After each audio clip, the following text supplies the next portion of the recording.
Hello and welcome to Thursday's edition of Cracking the Cryptic, and look at this puzzle. It's called Little Wonder. It's by Michael Lefkowitz, who sometimes goes under the pseudonym Juggler, and this is some sort of Miracle Sudoku. It has only got 1 star out of 5 for difficulty, so apparently it's super approachable. And we've seen, I mean, many of you probably started watching the channel when we did the original Miracle Sudoku, which was this incredible puzzle by Mitchell Lee. It was just a normal Sudoku grid with just a 1 and a 2 in it. And since then, we've seen Miracle Sudokus of various natures, but very often those puzzles have complicated rules that allow the puzzle to seemingly have no information in it. Well, this puzzle is just, the rules are 2 sentences long.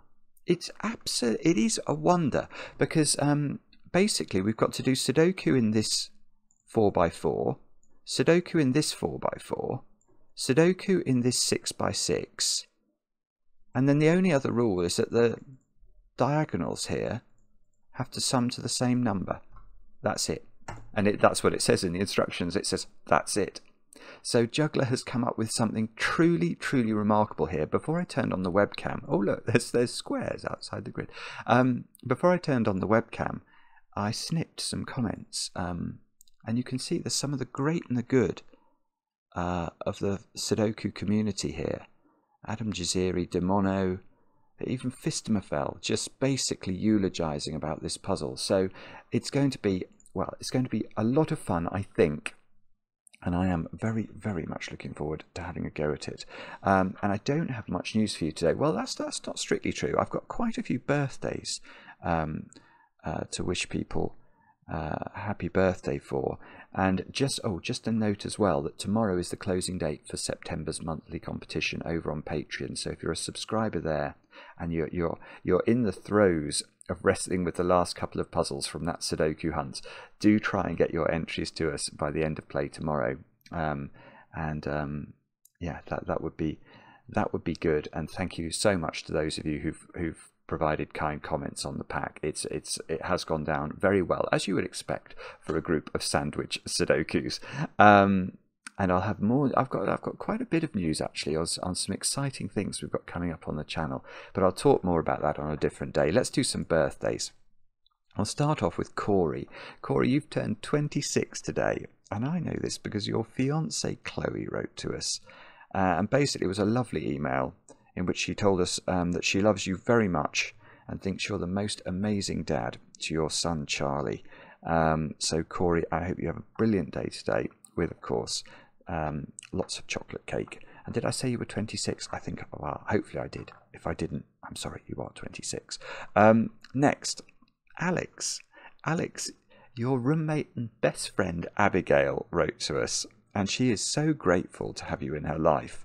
I think she has sort of come to Cracking the Cryptic by hearing you watch the video. So Alex, thank you very much for watching and sort of spreading the word, and I hope you have a great day today.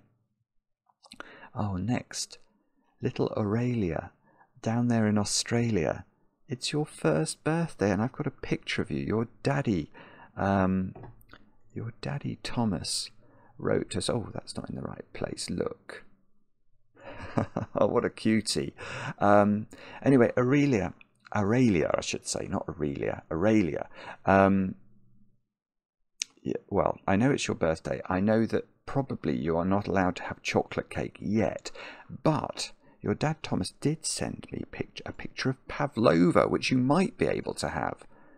I remember I'd never had pavlova until I first went to Australia, which was when I was about 12 years old, and it was like discovering that magic existed, that there was this dessert called pavlova. I absolutely loved it. So, Aurelia, I think you're in for a treat, especially if you get that for the first time today. And I enjoyed your email as well. Thomas described how sometimes in Australia there was a bit of a cultural tendency to cut down tall poppies, as he described them, which I think means the clever children and clever people and he thought that cracking the cryptic was doing a job about building up clever people. Well, that's certainly what we try to do, and what we like to think we might assist with a little bit. So if you are a tall poppy out there and you feel lonely, then watch this channel. You'll discover that there are all sorts of very, very brilliant people watching along with you. Anyway, next, Jian.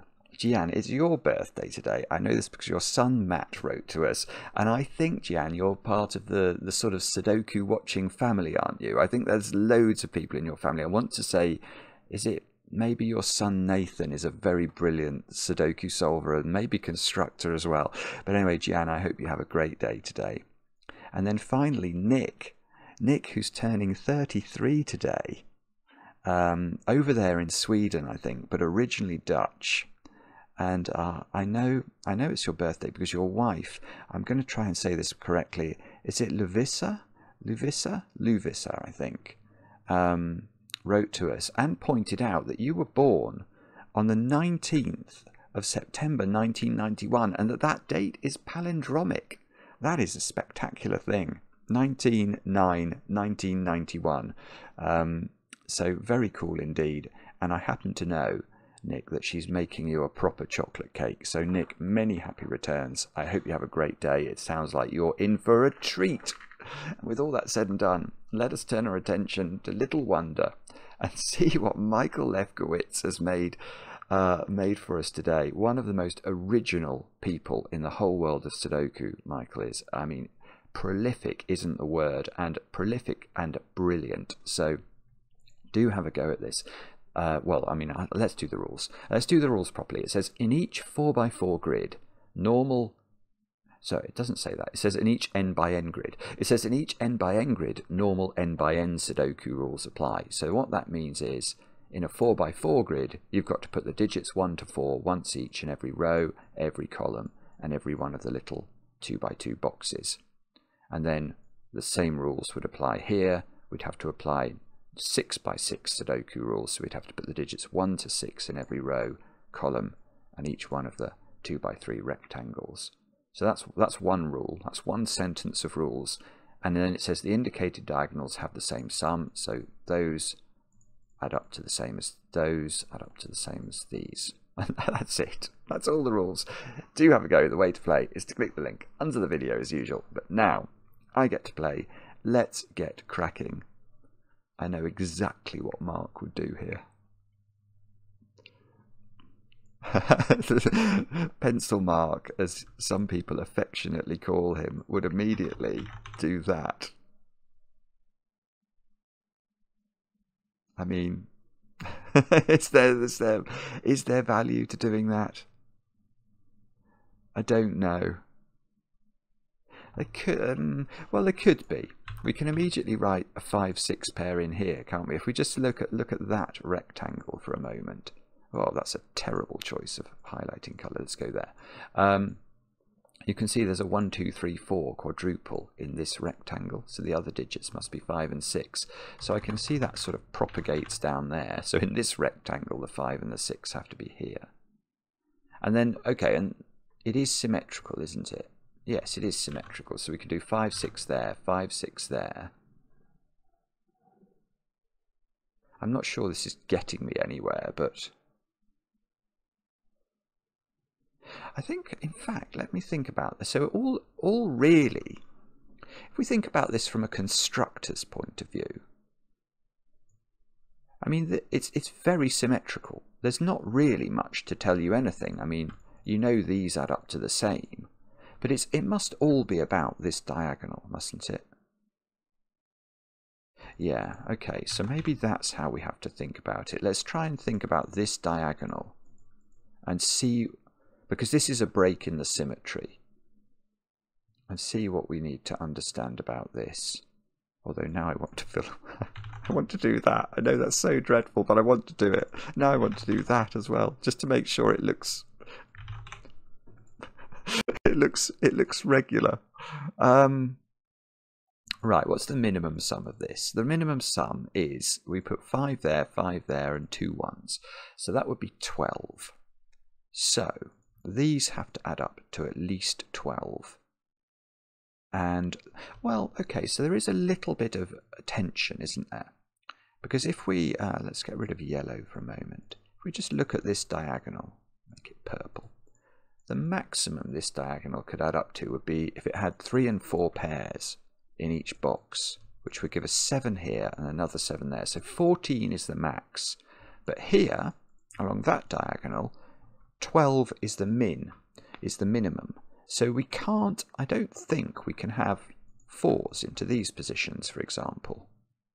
If we had a 4 in either of these positions, it would take the minimum sum to 15, which I can't create along that diagonal. So we can at least do that.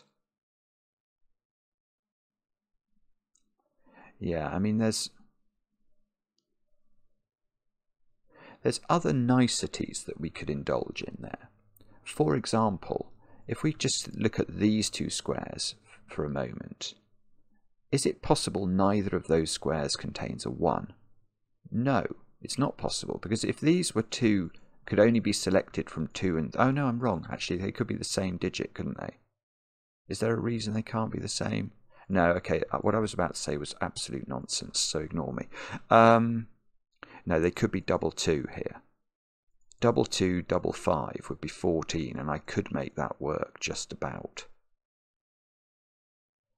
Okay, so we're going to have to think a little bit harder. What about 1 then on the purple diagonal? Does that break? If we had 4, 3 for 7, 8, 12, that's okay, isn't it? So we can have a 1 on this diagonal, providing the rest of the digits are 4s, 3s, well, 2 4s and a 3.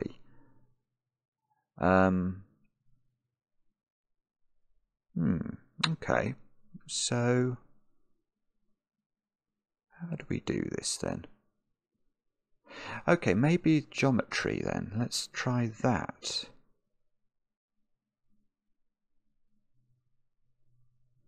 Yeah, there is. Oh, or is yeah? No, there is. Okay, all right. This is really interesting. Actually, it's not.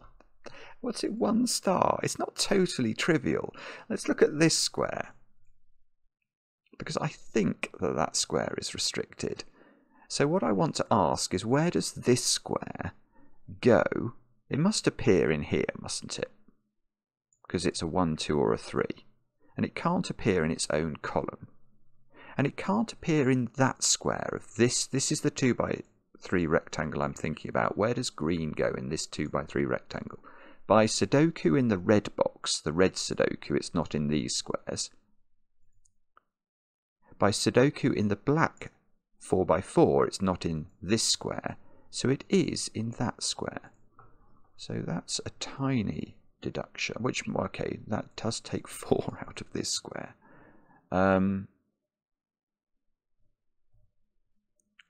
Which might be interesting, although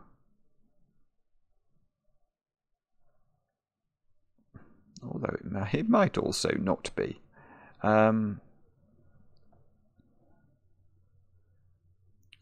So, okay. No, right, that is useful. Okay. That's fascinating, actually, because there is a sort of corollary of these squares being the same, and that is back to this diagonal again. Because if these 2 squares are the same, and we've proved that they are, how could these 2 squares be the same? They can't be, can they? Because green has already appeared in this top row. So this digit, let's make it yellow, is definitely different from the green digit. And now on this diagonal, the minimum has gone up. The minimum used to be 12, but now, because these green and yellow must be at least a 1, 2 pair, because they can't be the same digit, we're on 13 as the minimum. And that might actually do something back over here. Because now I don't think you can have a 1 anymore on this diagonal. if we have a 1 in any position, let's say this was a 1, so it doesn't sully the green position. We could go 1, 4, 3, 4, and that is only 12, and that's not enough. So 1 comes out of all those squares, which means this square goes up in value just as a result of that.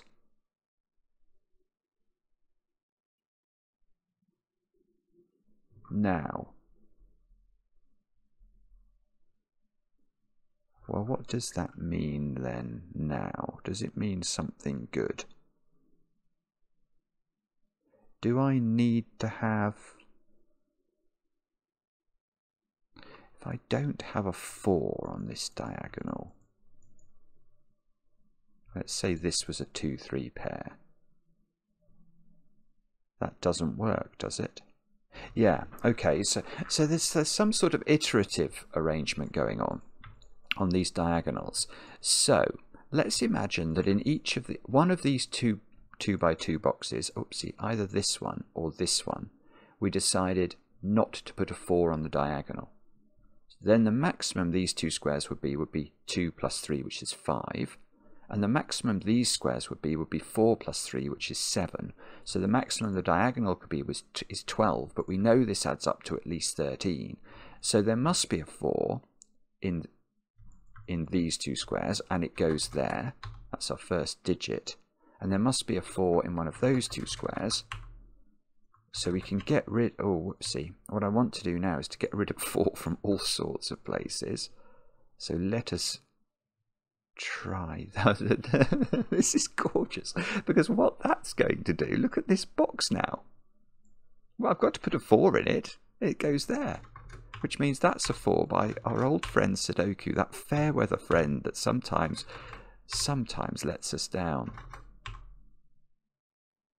And presumably all of this logic that we've done up here must be... Actually, no, maybe not, because maybe the diagonal, it has had an effect, hasn't it, actually? So maybe I need to be a bit careful about trotting off down here and trying to do things. But let's think now. I mean, what I think we ought to do... I'm just going to colour. I'm going to colour this digit because I want to see if I can colour it around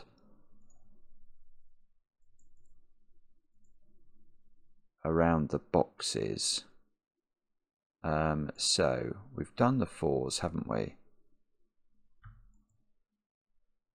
Yes, it's not quite going to work, I don't think. I was wondering if there was a way that I could determine the colour of this digit, but I don't think I can.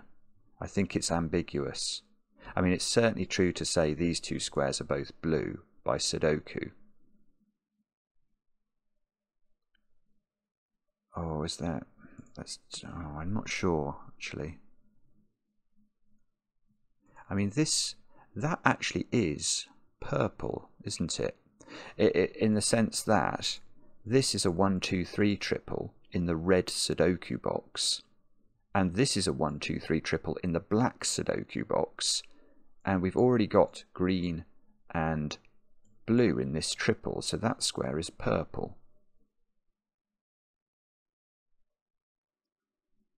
I feel like that might be doing something, but I can't see what it is.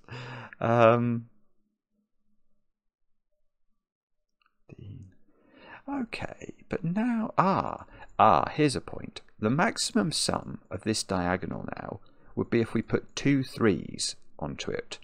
Then it would add up to 14. So let's come back to this diagonal and ask whether it can have a 1, which was one of my first questions. Well, now I don't think, because we know that green and purple are different, if this was not a 1, then we would have a 2, 3 pair, which is 5, plus at least 5 plus 5, which is 15 minimum, and we can't create 15 on the top diagonal. So this is a 1, purple is 1, and that's given us a few more digits. I have to say, this is extremely clever as an idea. There's going to be all sorts of things that result from this, you know, because now, you know, you can sort of do Sudoku all over the place. There must be a 1 in this domino, in this 2x3 rectangle of the 6x6 grid. So there's no 1s there, there's no 1s there, there's a 1 in one of these. But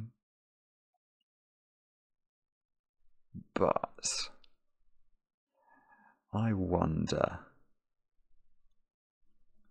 Well, I don't think we're that far away from... I don't think we're that far away from cracking it, although we very much haven't yet. There's a... well, yeah, okay, there's a 2-3 pair here, so I can apply that in that rectangle. That means this is a 4, this is a 4, this is a 1. So 4 comes out of all these squares. And this square as well. Okay, so we're sort of playing around with Sudoku, trying to see what it means. And what is the minimum we're on at the moment? The minimum is 13, isn't it? So we worked out on this diagonal. I don't think... Yeah, we can't have a 1 on the diagonal. We've worked that out already. So we can delete 1 from all of these squares. This has to be the 1 in box 2 of this this thingy. Thingy being the technical term for Sudoku. We also worked out, I think, that we needed a 4 in one of those 2 squares. So that can't be 4. That gives us a 1, 2, 3 triple. So that's a 4. We can do some tidying up as a result of that. One of these must be a 4 for the same reason. And perhaps that's going to do something for us. Let's see. Yeah, there is. Look, it's the same sort of trick again. We're having to distinguish between the roles of the 2x2 in the small Sudoku and the 2x3 boxes in the red Sudoku. So if we look at this box of the black Sudoku, you can see the 4 in that box is definitely in one of those 2 squares, which means the 4 in this 2x3 rectangle is definitely in one of those 2 squares and is not here.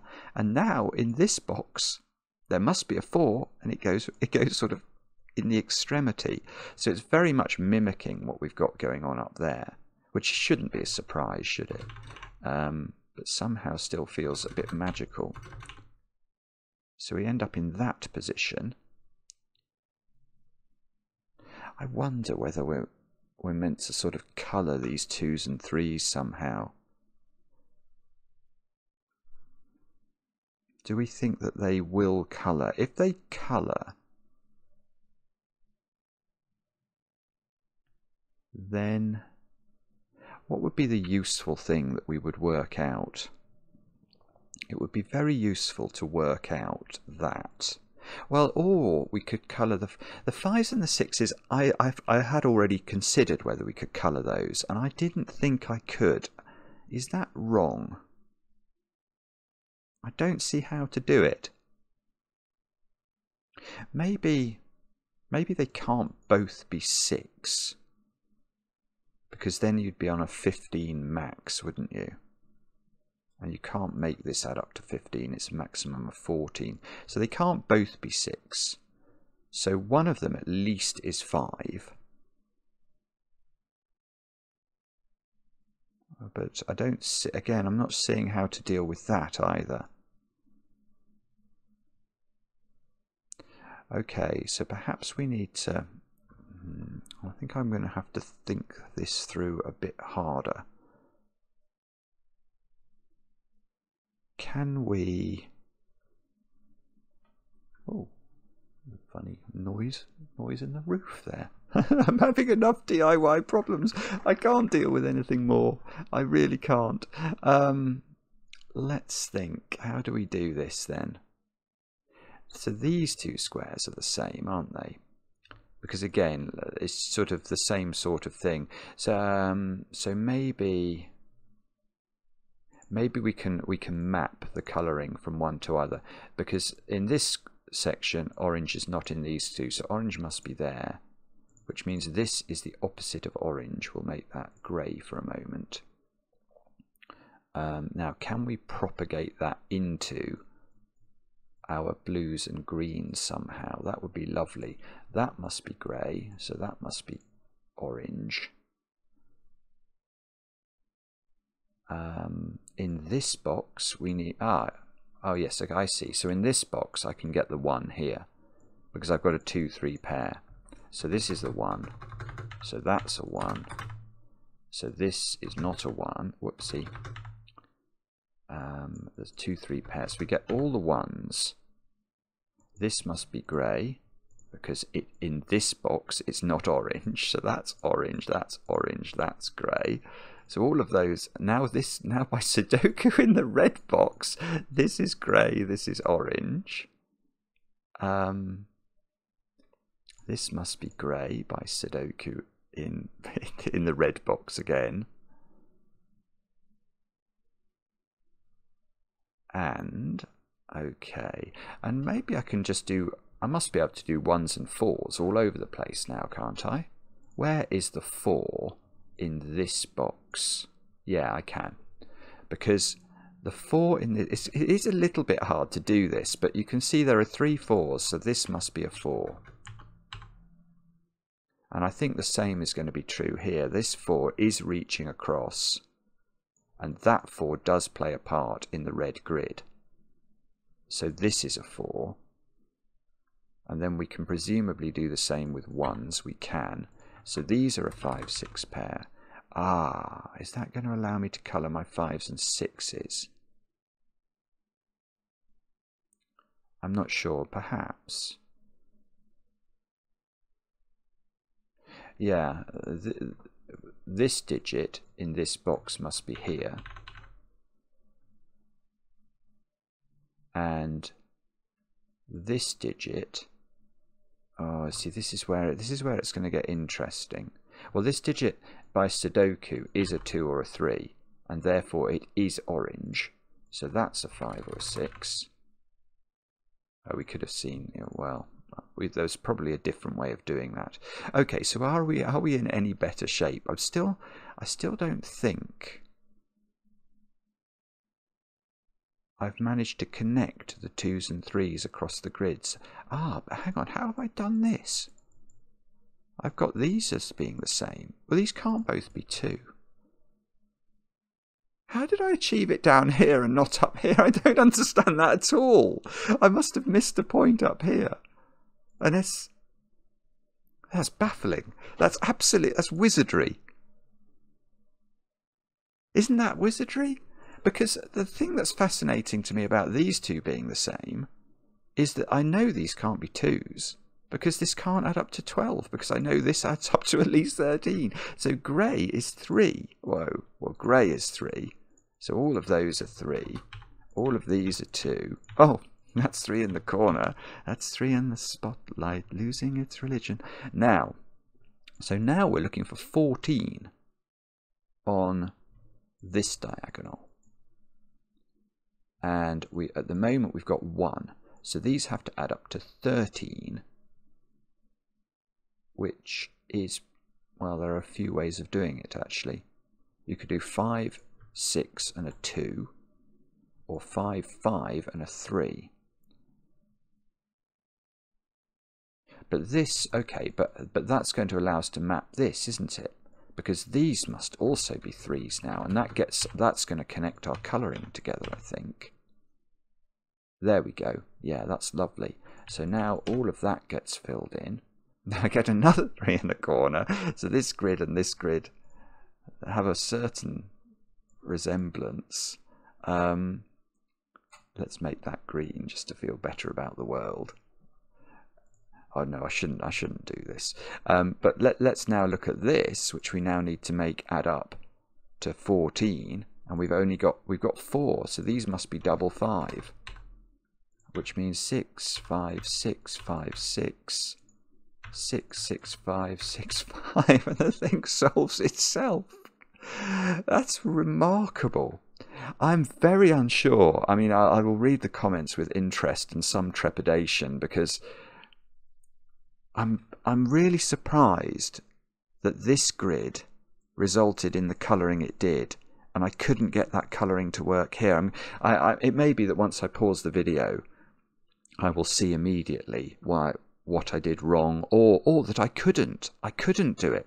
But it's if it is the case you can't colour this grid properly, but you can this one because of the way that this stuff propagates through the grid. How do you invent this stuff? How does your brain have the prescience and the foresight? It's like, it is a bit like magic. It really is. It's a fantastic puzzle, whatever. I'm not sure it's 1 star for difficulty. I found that as hard as some much harder puzzles. But let me know in the comments. I may have missed things. And I enjoy the comments, especially when they're kind. And we'll be back later with another edition of Cracking the Cryptic.